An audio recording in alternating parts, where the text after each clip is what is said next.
from the TheSASurvival. Oh, we forgot one important person. Bella. Oh yes. Sorry. Bella the dog. Hey everybody, what we want to talk about today is myths and beliefs of our Alaska trip. What we took away from the whole trip, what we used, what we didn't use, what we expected, what we didn't expect, how prepared were we, and what failures did we have, and I guess what successes we had. So myths. We purchased the milepost, which is apparently it's the holy grail of books for that whole northern area. Sandra has a different point of view on that whole book. It did aid us with knowledge, but it didn't help us with identifying tourist information, places. Do you want to explain a bit more? So for me, reading the book, it was a great help, but to get us to certain areas where we wanted to do more research, tourist things, it was very lacking. Basically how I could explain it was an extreme glorified compass. So it was more longitude, latitude. Once you leave this one town or a city, it would tell you how far, turn left here, turn right to get to your next destination, which is fantastic. But for us, it did not help us. There was breakdowns of areas, like if you hit a town, it would give you information on that town, but there'd be a lot of like bed and breakfasts, accommodation, gas stops, things like that, but not much on the way of, if you take this little back road up this hill, you'll see this fantastic view of whatever.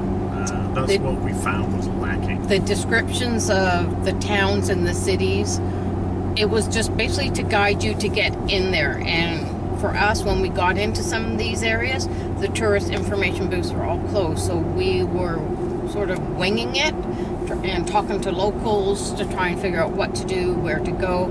But for us, the milepost, it was okay, but it wasn't for us.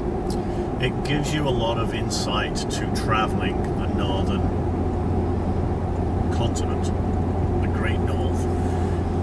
I took away a lot of information mechanically for the vehicles, what to do. You know, there was a lot of take two wheels, do this, make sure you're robust enough to survive the rigors of the roads, which leads us into what did we prepare for. And if it wasn't for the milepost, I wouldn't have second-guessed myself 2 months prior to our departure and having to get extra things like tires. So the book comes up with some great information with regards what to expect. The milepost, it is a compass, long and lat, and it does give you turn by turn, you know, at one point, a mile marker 1 or mile marker 250 or mile marker 3000, depending on your route.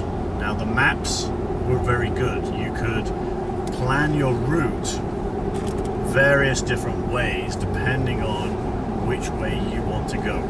And those maps... The maps were very precise. I was more following the maps than the actual written information in the milepost. So like the loops is what we're saying here, is the loops would tell you to go, I don't know, Williams Lake to Chetwynd to Dawson Creek, Alaska Highway to, where was the signpost? Watson Lake.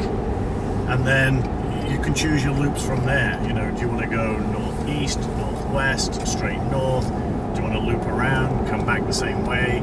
That was really, really helpful, because that helped us bring our big picture into reality. Then we can tune it from there. So from moving on from there, one of the myths was gas stations. The milepost does help you with that. It does tell you that there's quite a bit and gives you a rough price depending on what year you've purchased. But obviously, for us, Gas Buddy I believe that's a Canadian app, was very helpful for us. Gas stations, we have a 130 litre tank. It is a standard tank for an XLT Ford F-150. We did not expand that. We did take 2 jerry cans spare with us, so they give us an extra 40 litres. We never used them. The 130 litre tank we drained, I think, twice, because we knew where our destination was going to be, and we knew the price of fuel was going to be pretty good. Our mantra for that whole gas theory was, when we get to a half a tank, we fill up. And half a tank gave us, towing Oasis, roughly 750 kilometer range. So every 300 to 400k would get us to about a half a tank. We found gas pretty much everywhere, I would say. Yeah. The most expensive we paid was at Eagle Plains, and that is halfway on the Dempster. At our time of year, with us traveling, it was $1.70 a litre. But to be honest with you, Vancouver pricing this year has been so high that it didn't really affect us hugely. Now, that is Canadian dollars, and we know that Canadian fuel is more expensive than US fuel. We did not fill up in Tuktoyaktuk. I believe that was around $1.60 to $1.70, because we did look at the price. Inuvik was $1.60, and everywhere else was below $1.50 a litre. Now, I'm only talking litres currently because of the prices were different in the US. So price and availability, I thought the gas was okay. Tires, I would recommend highly getting good tires, and I would say new tires. If they're 50% worn, I would not venture on a gravel or graded road up north. There's no way. We saw so many punctures on the Dempster Highway, and again, the milepost did tell us that it is a shale shingle rock, which is very sharp, and I was driving all the way there and I was paranoid about tires, especially after the first couple of people we saw. They'd pull into the parking lot at Tombstone. The first person we saw, we said, "Hey, you got a flat tire?" They're like, "Really? We just traveled the whole of the Dempster Highway and now we get it on our way home. We're 70 kilometers from the finish line. Got a puncture." On the highway itself, the highway is a 90-kilometer road in good weather conditions. We had good weather conditions. Ours was very dry and very dusty, as you saw in the video. But that shale is very prevalent. It's there. You're running over it all the time. We had brand new General Tire X3s. They were E-rated sidewalls, and we did run 10 psi low tire pressures on the trailer and on the truck. The truck had the X3s, the trailer had ATXs. They were a 15-inch tire, but they only had a seat rating ply wall. We did not have a puncture on our trip at all. But we were very prepared with a spare tire, the repair kits, everything, just in case. We used our tire repair kit or our plug kit on another person who got stuck, and we could not remove his wheel bolts. He'd had them repaired somewhere, and he could not get his wheel or his lug nuts off. So we put in, I think, 3 plugs, got him inflated, got him on his way, and said, "Go super careful, get to Dawson City, get that tire and wheel repaired."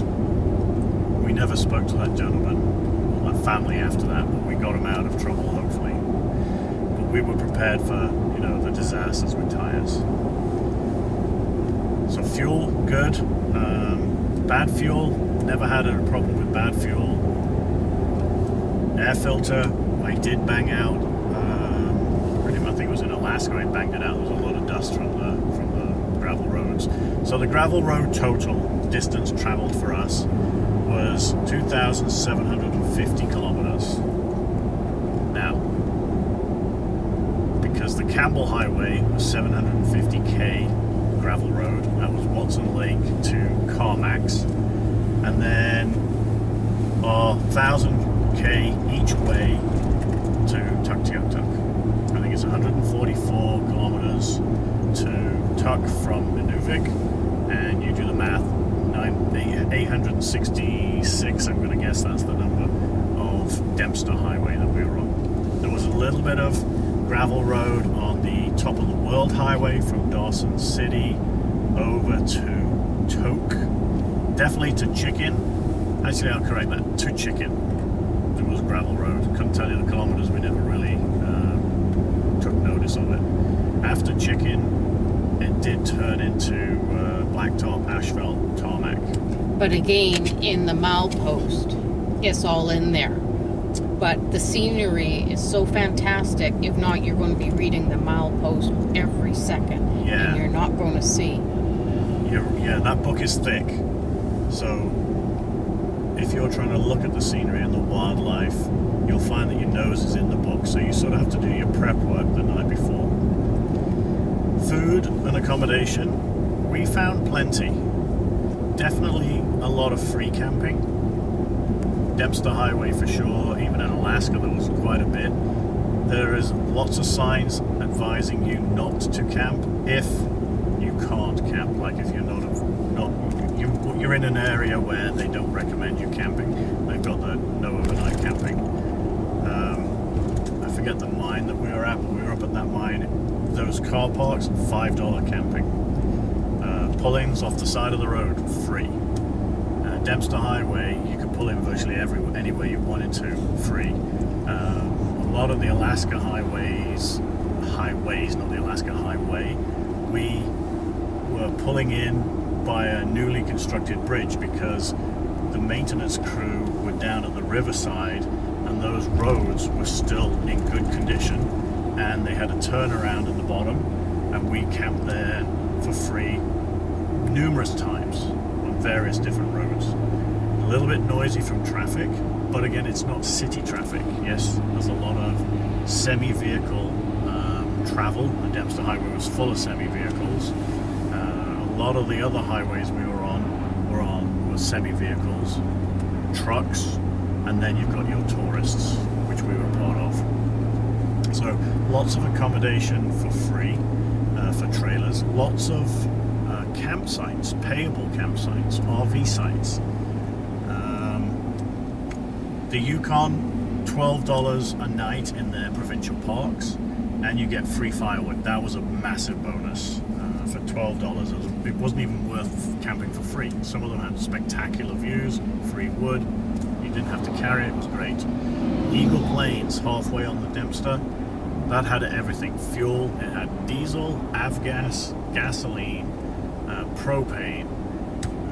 It had fresh water from a garden hose to fill up the water tanks like jerry cans. They specifically said it's not really there for trailers. We have a very small trailer. That was okay, but if you're filling up an RV trailer, they weren't happy about that. Their campground was $20 a night. And with the free showers.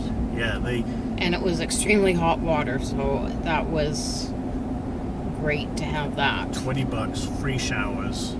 That was, again, with the myths and that, mosquitoes. I would say that was a heavily infested mosquito area. Eagle Plains. Very beautiful. It was in the middle of nowhere, so yeah, you're at the leniency of their pricing. There is a full motel hotel there. Yes, with a restaurant. With a restaurant and a bar. That place actually wasn't too bad, really. No. I mean, yes, if you need a tire, you're going to pay the earth. You might have to wait a couple of days. He doesn't carry them all. But you're paying his maintenance fees, his hourly rate. But you can get services done at Eagle Plains. And there are hookups if you desire a powered site, and there are non-hookups. The $20 for us was a non-powered hookup. Tuktoyaktuk. the myth of the campsite there, I think I explained that in a previous video. We were advised by the Northwest Territory Visitor Center in Dawson City they would charge 60 bucks. We did not go out of our way to hide that we were not paying 60 bucks. We never found anybody to accept our 60 bucks. We did go to the visitor center. We did go to the little touristy place. We did camp on the spit. We did talk to the locals, and the locals were amazing. They were just so happy to have the outside world come in and speak to them. So they came out of the way, handshaking, conversations. We were there for 40 minutes talking to two guys.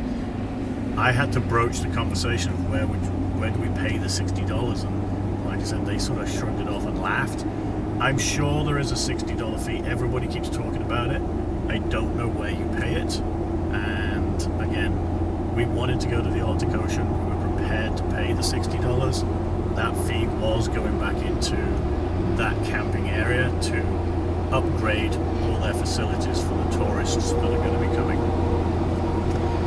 And we went up on the second year. What was it open? November 17. We went up in August 19. So it's been open a year and a bit. There was a lot of traffic going up to the Northwest Territories. The road on the Dempster, I lost my mind because I got into the mirage theory. Or, you know, my mind was just trees for miles.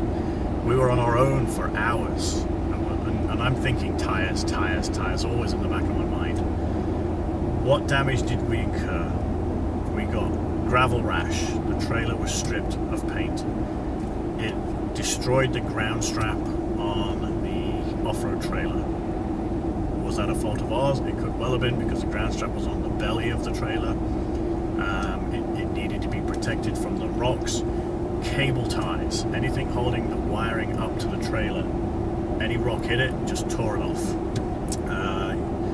Or marker lights around the trailer, or underground lights, if you like, got damaged, smashed to pieces. The tailgate, the glass broke. We think that was because of our truckers' mud flaps that we have. They were rebounding off of the mud flap, bouncing up, and it hit the glass. The tailgate, the side panels of the truck, the bumper, annihilated with rock damage. So I was getting frustrated on the second day, towards the end of that day. I got to Inuvik, had a rest, and I said to Sandra, I said, I'm not going to drive to Tuktoyaktuk, and she said she would like to drive, and you drove in and you drove out. Drove out, yeah. For me, it was comfortable drive for me. For some people, it may not be, but it was an easy, relaxing drive for me. Was there any issues with the road? No, you just got to watch your speed. If you do it on a regular basis like the locals do, they know the speed they could go. But for me, I was comfortable about doing 80. You just got to watch the big rigs that when they're coming down, because when we went up, the roads were very dry and dusty. So you just slow down, let them come flying by you. Yes, you're in oasis of dust for quite a bit, but you just slow your speed down. Once the dust goes, you just maintain your speed again. So for me, I was comfortable of driving. I had no problems. The traffic from Inuvik to Tuk is a lot of semi-trucks. What Sandra, or what we both found out, is that the semi-trucks, when they take the corners, they're sort of hopping around the corner, if you like. So they're creating a lot of washboard into every bend. So when you hit that bend, and I believe the speed limit was 70 or 80 kilometers, it was less than the Dempster, but you would hit that washboard and it would just vibrate the truck and the trailer, and you'd start to slide. So we slowed it right down and took advantage of looking for the dust in front of us to tell us where the vehicles were, so we could see them. Now, we did not have much. I think we had a 2-hour section of rain on the Dempster Highway. We had 0 rain on the tucked to a Nuvik highway, so it was very dry. Doesn't mean, and you can watch the other videos of other people's passages up there, and you can get that caked-in calcium mud. We didn't experience that, other than just leaving Tombstone. So the highway out there, Sandra went in and out. It was very good. Again, everything is trucked in over there, so it's a lot of semi-trucks. So that's the damage to the truck, damage to the trailer, 0 tire damage, lots of fuel, fresh water. Now, we did not take any filtration system for the trailer. I think we had an error. In Dawson City, you can get fresh water outside of the National Park Visitor Center. It's around the back. Everybody in an overlanding vehicle was getting fresh water from there. For some reason, after that, we noticed, I'm not going to say diarrhea, but we were definitely passing fluids more than what we would have done or have done in the past. So we ended up realizing that something was not right, and in Fairbanks, we filled up, I think it was a Walmart, with 2 flats of bottled water. I mean, it wasn't just us. The dog as well. Bella was not doing well for a few days. Yeah. So we just gave her bottled water as well with us for everything. So we're not sure if it was, the old adage in England is, you know, change of scenery, change of water. So we're not sure about if it was a change of water and we were not used to it, but we did get upset stomachs. We weren't sick or anything, it was just number 2, you know, solid waste. That was where our minor issue was. So be cautious of that if you don't have a filtration system. So that's pretty much, I would say, the Dempster, the Campbell Highway.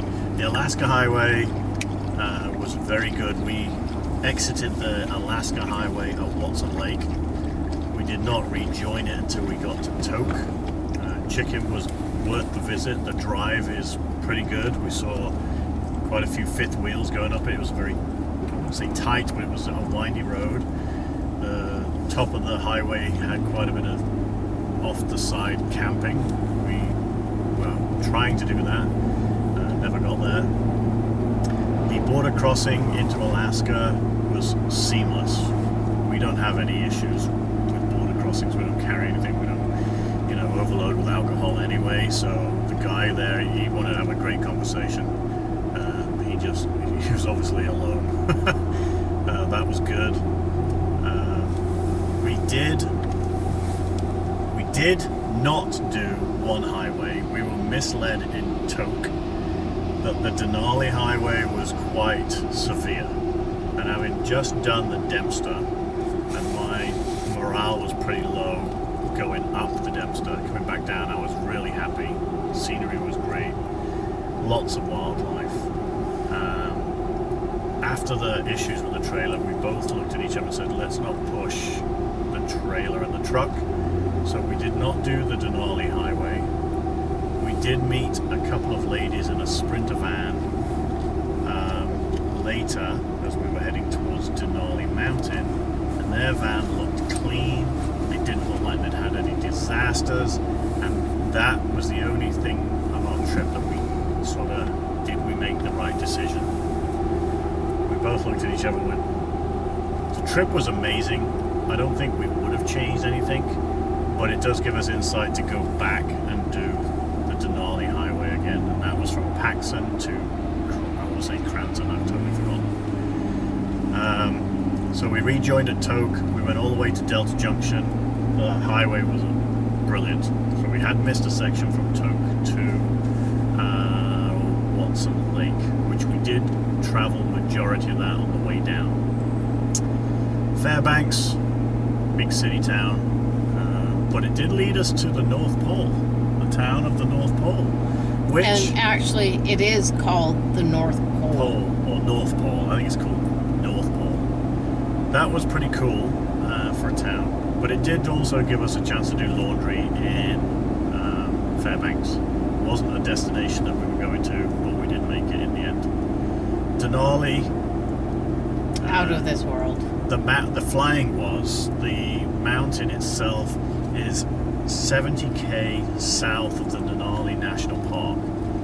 If you've got pets and you're going to go and do the bus tour, I think the shortest bus tour was 3.5, 4 hours, and the longest one was 7 to 12 hours or something like that. If you've got pets, unless you've got a big RV and they're comfortable staying in there, we weren't going to do that with Bella. So Denali, you can only drive 20k or 15k, or those miles, sorry, 15 miles along the road, and then you can't go any further. And I believe you need permits for hiking and stuff. The little pre-town, very touristy, lots of restaurants. We like that stuff though. We're kind of funny that way. We like to go pick up some memories, t-shirts, stickers, this and the other. So that area was nice, but the drive south from there, or west, was really cool. Lots of rivers, lots of flat open areas and trees, some gorges. That was good. Talkeetna, where we did the flying, that was really, really cool. The Talkeetna air taxi service, amazing. The town, again, very touristy. The Denali Brew Pub is there, or Denali Brewing. That was good. It's a cute, quaint little town in the middle of nowhere. All of a sudden you just keep walking, and there would be, I think, a lot more to explore there than what we did with just talking with some people from Talkeetna Air. But unfortunately, time was sort of against us. We knew when we had a day where we had to get home, so we could only have 1 day or a day and a half in some of these areas. But being honest, you could spend 2 or 3 days in some of these little towns, because there seems to be more to do in these little towns than the big cities. Well, we'll give a bit more on time towards the end of this video. Homer, amazing, definitely worth that was our most expensive camping, I think, $40. We did have power. We paid $35 for 1 night, no power. Seward, can't remember how much we paid, 25 bucks, 26 bucks, I would say. 25, yes. This is American now. Seward, it's city camping. That was really good. There is a road right there, so you're exposed to a bit of traffic noise. Again, we did the helicopter flight there. We got to go and fly over their glaciers. That was amazing. And another place that you could spend another day or two in there. And it's old history in these towns. It's really old history about the mines, the original, like the earthquakes, what happened and what it became now. It's just need time. Yeah. Valdez, our drive, we didn't do Whittier. We didn't think the expense and time would have dragged away from the problem we had with time. So we didn't do Whittier. Valdez, it's a long drive in and a long drive out. It is asphalt all the way. There is the town, and I'm going to forget the name of the town. We would like to have done the town, MacArthur. I think it's MacArthur town, where the mine is. We definitely would like to do that. We never got around to doing it. The road then from Glen Allen back to Toke, we were also warned that was a bad highway. Real rough. This was also mentioned, I think, in the milepost, and we'd heard it in various different conversations. It was rough for 20 kilometers. That was it. You just take your time, and they were working on it. It was gradable or grading, and so like a work in progress road. And that road for me, I did not like it. Well, no, that road was okay. It was the Alaska highway you had a problem with, from Toke all the way down to Haines Junction. It was the asphalt because of the frost heaves. Oh yes.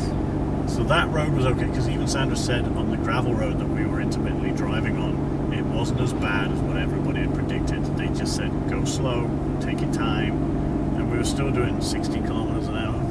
It wasn't a big deal. From Toke down to Haines Junction, Sandra's disaster route. You know, that was her down day. She did not like the frost I was heaves. down for the whole day and the night. The trailers bouncing, the frost heaves are a lot on that highway. This is the Alaska highway heading south. You just got to watch your speed. Look at the markers on the side of the road. There's orange flags everywhere to tell you where the bumps are. They warn you well in advance and well after the actual main frost heave, so you'll get quite a bit of warning. It becomes a bit of a tradition when you're traveling up north is to watch out for the flags on the side of the road. These are the orange flags mainly. So frosties, and that was on a paved road, really bad. So we had that. What else? I think after that, then the highway was just, we were heading home. Going back to Sandra's time, we did 12,000 K, we did 11,994 kilometers. That's my right math. 11,994 kilometers. We were 6 kilometers short of 12,000 K. We spent $2,800 on fuel, and we had budgeted $3,500 for fuel. So fuel was really good. The truck and trailer were averaging 16 liters per 100 kilometers. That was really good for us, considering we were up north and it was rough roads.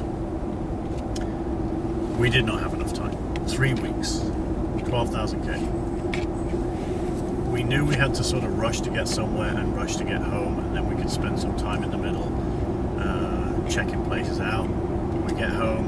I knew Sandra wasn't super happy with the fact that we were darting around everywhere. We did not have longer than 12 hours to 18 hours in one area. It wasn't comfortable in the way of always having to be on the move, right? It wasn't a disaster, but when you get into some of these areas and you're realizing this is fantastic, talking to locals and just exploring, and then all of a sudden it's like, we got to go on the road, and it's like, really? So that was where I wasn't I guess upset. I know we can always go back, which is no problem, and we're already discussing that. And then to make some of these areas where you spend 2 days or 3 days and explore, or go to maybe only 4 areas and spend 5 days in each certain areas, or 4 days, and then you're okay and you can understand and see what it's all about, not just little snippets. There is, people were always talking to us about the draw to the north. We're like, yeah, okay, we've camped a lot, we've seen a lot. British Columbia is a beautiful little province. We did come back saying, we left saying that this is our once in a lifetime trip. We're not going to do it again.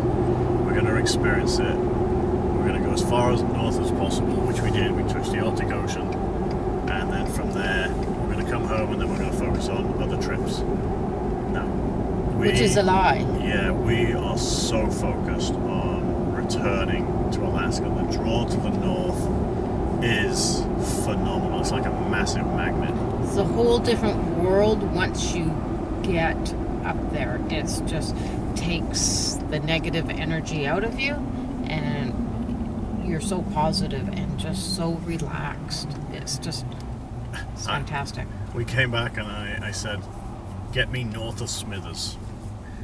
And to be honest with you, even though we traversed east to get over to Dawson, Creek, it was wonderful after Dawson Creek. You're relaxed. There's minimal traffic. You're conscious again of 2 to 3 hours of seeing nobody. And so again, my issue was tires, but I'm thinking also, what if? And we never really had those what ifs. We actually became the helpers to the people that had the what ifs. And thankfully, because every time we saw somebody on the side of the road, we always pulled over. We always said, are you okay? A lot of the time people had fixes for their problems. we stopped for an elderly couple. Their hydraulic jacks and springs had broken or something had gone wrong with one of their jacks, so we helped them get it back up. We helped with tires. So you've always got to have that, pull over and stop and ask mentality up there. Because you could be 2, 3, 4 hours without seeing someone. So it's nice if, you stop and help or get to an area where you can say there's someone broken down, so many miles or kilometers down the road, to help them out. So time, if you're going to do it, we did it probably in the fastest time, I'm thinking 3 weeks, not enough time to do anything. If you're going to do this, you want to be doing it in months, a couple of months, 2 months, 3 months. You do have to realize that you push long days, 6 to 8 hour days, but you've also got the long daytime light. We would pull over at 7 o'clock, have dinner, and then carry on for another couple of hours, reach camp at 10 o'clock. But we were also not leaving our day site until 10 a.m. because we'd sleep in, we'd have breakfast, and we would move on. And then our routine, as Andy was saying, get up, take the dog for a walk, and then, you just sort of carry on with your routine every day. So it was always at 10 o'clock that we were always, and it didn't matter, we were up early, we just continued. One thing with traveling with Bella, she would have long days too. She would tire, so we weren't forcing her to come on, let's go, drag her up and let's go, right? So I'm sure she would be no problem, but even for us, it's no, we need that extra bit of an hour downtime before really jumping back in the truck and off and driving again. We packed for 4 seasons. We'd seen videos on YouTube, we'd read the books, we were prepared for snow in certain areas, definitely a lot more rain than we had. We ended up wearing shorts pretty much all of our trip. In the evenings, the odd time when it cooled down, we just put a hoodie on or a sweatshirt. That was it. I can't think of our second place that we had mosquitoes. Definitely Eagle Plains was one. And the second one, I can't remember. We did have another bout. Oh, it was, I forget the name of the highway. It was between, I'm trying to think now. It was on the way to Valdez. No, it was the other one. It was Kenai Peninsula area going into that town. That's where there's a lot of fishermen going on. There was a lot of rivers, a lot of water, shed areas. So definitely a lot of mosquitoes in that area as well. But that was about it. So we did take a mosquito jacket each. I did wear mine a lot in Eagle Plains because it was bugging me. Other than that, for flies, that was it. Weather-wise, we did have some days of rain, like 2 I think, and it was more coming home, and we were driving, so that didn't impede us. But when we stopped and got to see some of the scenery, we didn't have bad weather at all. That was good. We had this 2-hour window of rain on the Dempster, which created that calcium mud. That was the only time we had a bit of a slippery section. You got out to help this gentleman with his flat tires and stuff, and everything was getting caked in mud. But other than that, it dried out. We didn't have anything like that as a problem. Tuktoyaktuk, very windy on the peninsula of Tuktoyaktuk. We had our down jackets on and I think a toque, but maybe a pair of pants, but if not, it was a pair of shorts. So weather-wise was really good.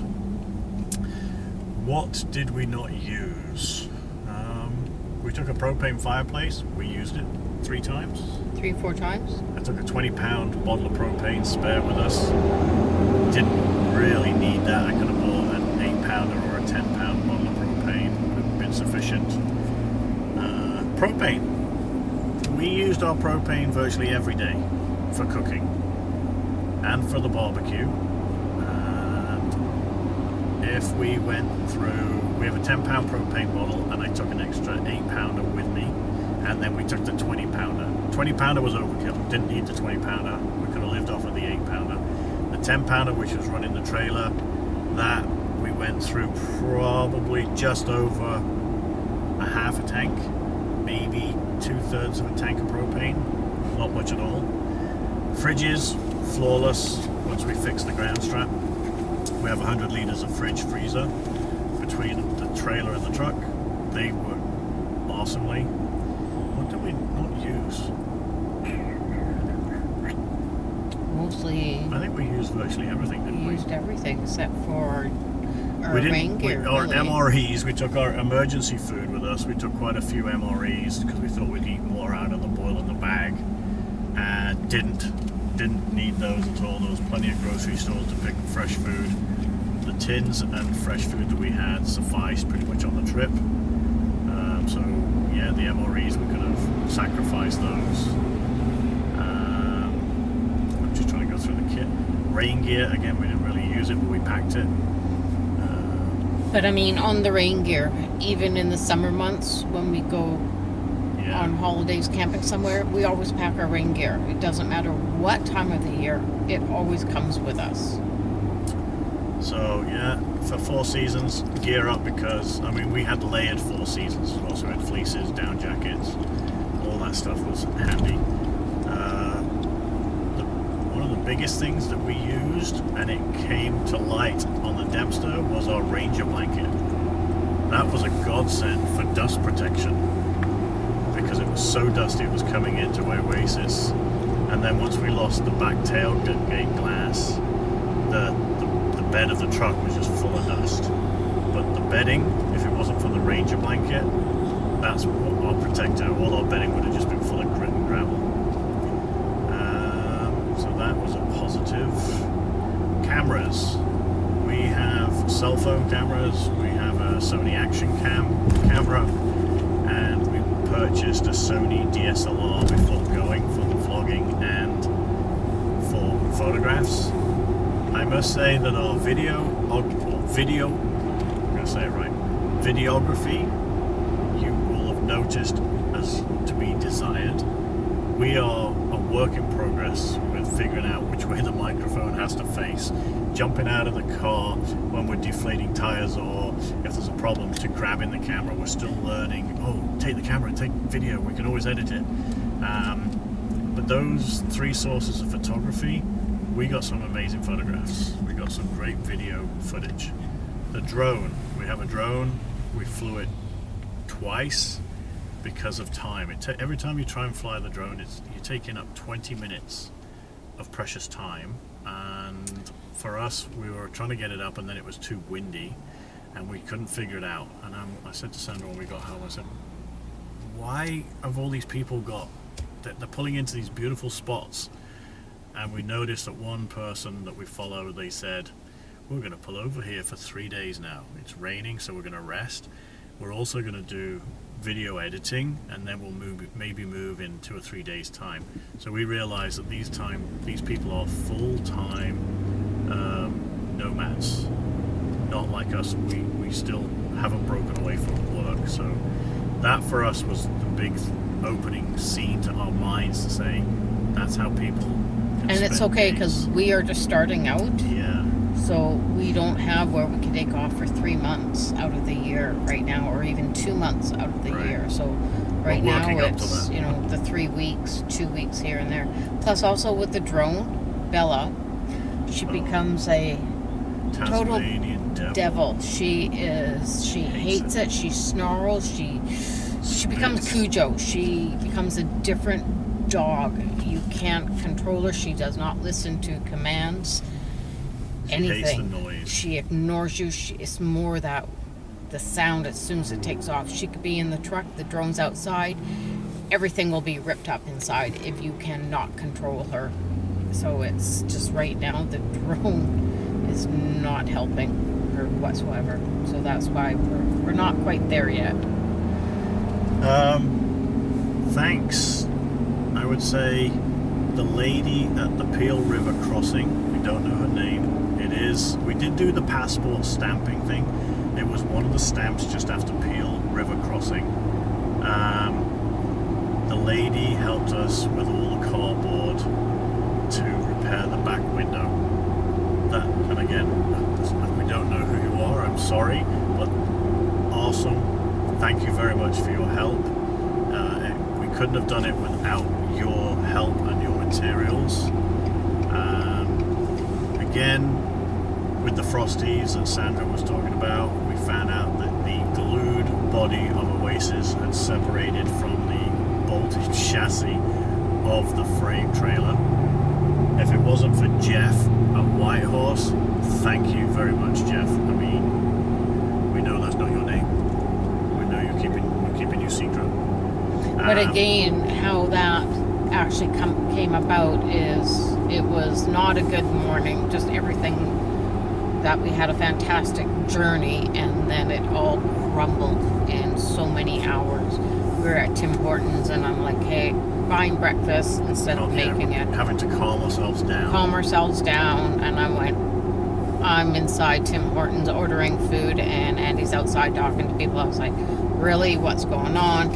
And then he met this gentleman, and they had the group of guys, and everyone inside Tim Hortons was like, hey, you need to go here. Oh, no, you don't go there. You go talk to this guy at this fabrication shop. Everyone of chipped in. Jeff's friends were all helping us get us back on the road. So thank you very much for helping us, because if not, it would have been a very not comfortable ride home. Basically, I think it would have been, we're going home now, and extremely slow. Take our time and cut it all short. It's amazing how things can change your thought process. When we lost the glass and the ground strap on the Dempster, I wanted to go home. I don't know why, it was just I'd had enough. And I'm one for always pushing Andy and go, we've got cardboard, we've got tape, we've got plastic, we've got, electrical tape, we've got duct tape. And it's going to happen. Again, we got on the road, we started to drive, we started to process things while we were driving, we put it to the side, and we carried on our journey. The Whitehorse experience was the same thing. Somebody came out and said, hey, you have that teardrop stealthy looking trailer, and it's like eye candy. Everybody's drawn to it and wants to have a conversation, which is great, because I love having a conversation about it. And if it wasn't for that small talk conversation, we would not have got anything fixed. We would not have known where to go. But North Country, that's what they do. They're built around fabrication. You can't order this and get it the same day like you can in Vancouver. You have to think on your feet. You have to fix it. And the group of guys in that Tim Hortons that morning was brilliant. Like, they all had their 10 cents worth of comment. And by that time, we formulated a plan. And we went to Jeff's house. Thank you very much again. We got the use of a welder, albeit I'd forgotten that I had a 24-volt welder. We could use the 2 batteries. I got jumper cables. I got welding sticks. We could have done it. Totally forgot. First priority was get some metal, get a welder, weld it back together, get back on the road. They were my angels, my saviors, so... Yeah. So there are big thanks. There was a lot of thanks to other people that we met on the road. You get into that tourist loop where you're sort of leapfrogging other people that you've seen. We saw a lot of the same people, not that we had a conversation with, but we knew the vehicles, and we're like, oh, there's that vehicle again, and so we were sort of looking out for each other on the same highway. And you go a couple of days and then you see them again. So, and you just catch up with them at a rest stop area, just have a break. Hey, how you doing? Everything okay? It's not long-winded conversations. It's short and sweet. So everyone's watching out for everyone when you're on this type of holiday, I found. Traveling with pets. We try and take Bella everywhere we go. I've said before in videos, make sure you have all your veterinarian papers for any of their shots. Make sure you have their food in an original bag, just in case. I know sometimes when we've crossed in the States, we were notified about 2 years ago that instead of just keeping it in a canvas bag we normally do, bring the original. So we did. Just make sure that they also, like humans, they need lots of water. So we always had extra water bottles. We had, what, 5 growler style bottles? So we had 5 growlers, 6 growlers, always full of fresh water, whether it be for us or for Bella. So, and again, you need to have a rest stop for 10 minutes. Let the dog out, let them play and run and stuff like that. But she was a great trooper in this whole trip. Yes, we left her for a few minutes here and there while we ran into a grocery store, but she already had a good walk prior to that, so we knew when our next stop would be. So she would just be fast asleep in the truck and everything would be good. Left the windows down a little bit and sunroofs open and all that, so it was all great. So she had no problems on this trip whatsoever. Driving, I think, to be honest with you, we did probably about a 60-40 split of driving. Sandra drives for about 3 hours. That's where she's comfortable at. I would do the rest, but then there's times where she would push on a bit more because we were just in that mode and we were driving. So we both drive the Oasis trailer and the truck comfortably together. So that was a big help for pushing big miles, is having that co-pilot. The GPS, we have an onboard GPS, we have the InReach device. We put a plan in place with all of our children back home. We said we would text every day at a sort of by 8 o'clock at night. We did forget a couple of times. So the InReach helped out there because there's definitely areas where there is no cell reception, which comes to blow our mind because in Tuktoyaktuk we did a full Instagram live with full cell reception. So in the bigger towns, even as far north as we went, there is cell reception. There is sporadic cell reception as you're driving through some of the highways. Like your phones suddenly start binging and ginging and gonging and stuff. That was pretty cool. So Sandra had a plan for the US, I do not. So in Canada, it worked well. Other than that, you've got Wi-Fi's in the big towns. You've got your McDonald's and your Starbucks, which you can go and get Wi-Fi at. Some of the campgrounds, Homer, Seward didn't. Homer definitely did. They had Wi-Fi. But once you register, they would give you the Wi-Fi password. Yeah. I think that's about as much information that I can remember that we can pass on to you. We hope this video has given you some extra encouragement to go and do it. You got to get out there and do it. Like I said, we had our ups and downs, but again, we are so thankful that we could talk to each other, get ourselves through it mentally, and keep moving. I've been doing this for quite a few years. I would cook enough for, say, 4 people, but it was only the 2 of us. So I knew those times the next day where we have snacks. We would have snacks, say whether it be chicken. I would cook enough chicken for 4 people, but then I would put it in containers or Ziploc bags. And as we're driving, because we knew we'd be in the middle of somewhere, but there'd be nowhere to pull over, so we'd be eating as we're driving. So that way I would always make sure Andy would always have some food or water or something to keep us both going. So or it could be a dinner for the next day. Yeah. She's cooked enough food rather than do it twice in 2 days. She's done it once and then it's a reheat. So yeah. So or else, making different dinners with what you made the night before and leftovers. So that cut down the just, cooking for an hour. It would be less time than we could do our sightseeing and walking around some of these wonderful, gorgeous towns. And again, when we needed to, we'd pull over, make a cup of tea. Instant coffee. Yeah, I know it's instant coffee, but I don't mind an instant coffee while we're on the road. So that helped out. Just slowed the momentum down enough for us to recuperate and get going again. On food, we packed quite a bit, say for about a good 2 weeks. Yes, we knew we were going into Fairbanks, the main towns, but when you realize the different cost because they have to get everything up there. So we did pack quite a bit in extra totes, so we didn't have to always hit stores. It's not because we couldn't.